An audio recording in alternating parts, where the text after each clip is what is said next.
versus Charles Energy Johnson. And the first thing I want to say is I just checked out some of the LFA fights for Charles Johnson, and let me tell you, this fight might not go the way people are expecting it to go, but I'm gonna break it down. First things first, we got the youngest UFC fighter on the roster here, Mokaev. People are comparing him to Khabib. They're saying that he is the next Khabib. He's gonna be a title contender. He's gonna hold the belt and dominate the weight class. His fighting style, he's got great wrestling.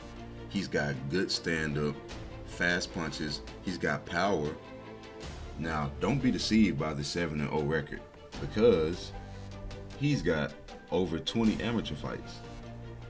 So he's actually got a lot of experience. He's been doing this for a long time. In 2015, as far as what's on the record here, let me tell you, he can do a lot of things standing up. And I don't want to say he can get reckless, but he can kind of break some of the rules standing up, because he can fall back on that wrestling, which is so good. And he's been submitting people too. So you see on the record 7 wins, 2 by KO, 3 by submission. If he can get a good rear naked choke or a guillotine, which we saw that against Cody Durden in his UFC debut the last time they came to London, England, he will choke you out. Now, Charles Energy, look, y'all need to go watch these fights. We see here a loss from Brandon Royval by decision, who Brandon is a current top 10 flyweight in the UFC right now. So Charles has actually had competition against UFC level fighters and been competitive.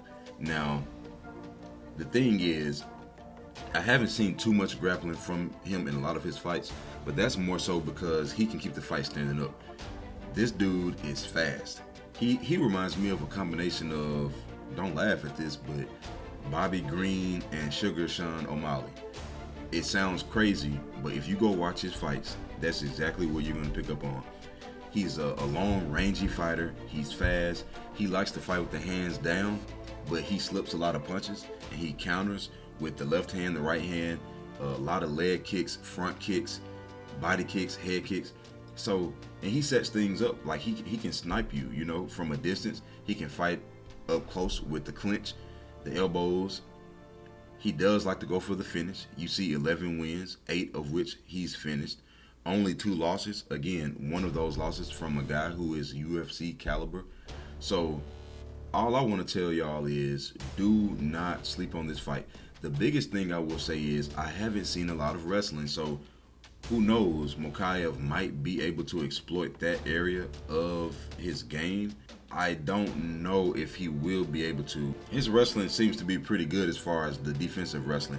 It's good offensively, but he prefers to do the stand-up. I'm excited for this fight. I feel like it should be higher up on the card. The more I dug into the fight and did research on both of these guys, I was like, wow, this needs to be on the main card. But we're lucky enough to get it early to start the card off.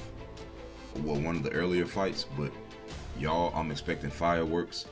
I really don't want to see Mokaev run in here and get a quick finish or run through Charles. I want to see it. I want to see a test. Fourth, look, Charles has had some tough fights in the LFA, even winning fights in the championship rounds.